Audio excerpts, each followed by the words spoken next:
Os Mascarenhas estão ligados a Montemor na medida em que se trata de uma família que esteve ligada à alcaidaria mor de Montemor durante séculos. Ora bem, temos então o Dom João, morre depois na Batalha de Alcácer Quibir, com o rei Dom Sebastião e com grande parte da nobreza portuguesa. Morre quando o seu filho Dom Fernão era ainda criança. Esse Fernão Martins Mascarenhas teve uma forte ligação a Montemor e sabemos isso porque foi provedor da misericórdia.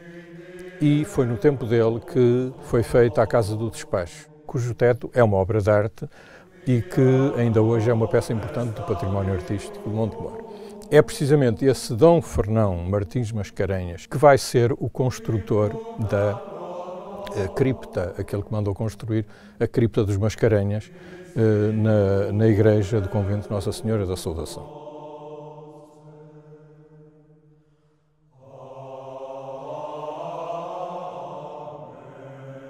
Nós estamos no coro alto da igreja, há ainda por baixo o coro baixo, onde estiveram sepultadas a mãe do alcaide e a primeira mulher, Dona Maria de Lancastre, e quando falece a segunda mulher, Dona Catarina, ele então faz esse contrato para se abrir esse jazigo. Quem descreve muito bem esta cripta é o Frei Luís de Sousa e diz que a entrada para esse jazigo se fazia através de uma lápide que se levantava com umas argolas de bronze, dava acesso a uma escada e entrava-se então nessa sala.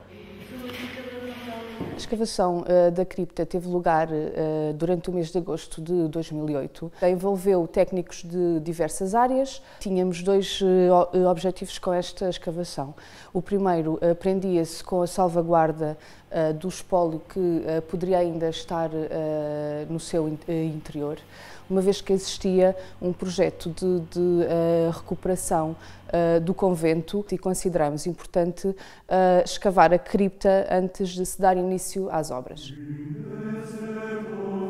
Junto do esqueleto de Dom Fernão Martins Mascarenhas estava também, além das esporas com que ele tinha sido sepultado, uma espada que tinha pertencido ao pai, Dom João, que tinha morrido em Alcácer Quibir, e, portanto, através dessas legendas que existem na parede, portanto, ao fundo da sala, por cima, precisamente, do local onde foi colocado o corpo de Dom Fernão, dizia-se que esta espada é de Dom João, que morreu em África.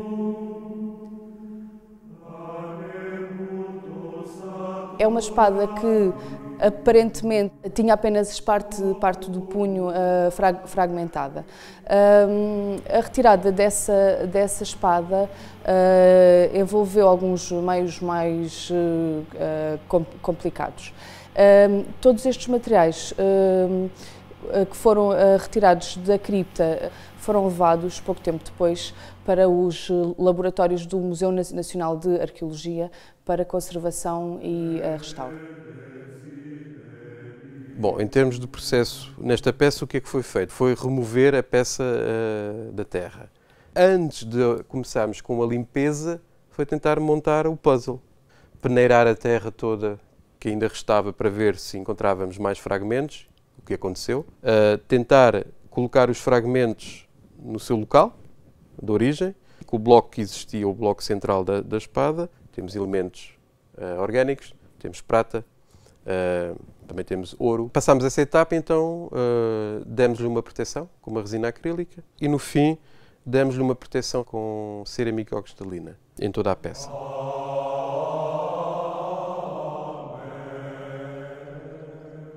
O último alcaide-mor de Montemor foi precisamente um duque de Aveiro que foi mandado matar pelo rei Dom José I por ter atentado contra a sua vida, quando foi do célebre atentado dos Távoras. Ele era familiar dos Távoras e foi culpado de ter sido o principal instigador do atentado ao rei. E, portanto, foi morto. E é aí que acaba a geração, digamos, dos alcaides-mors de Montemor. A partir daí já não há.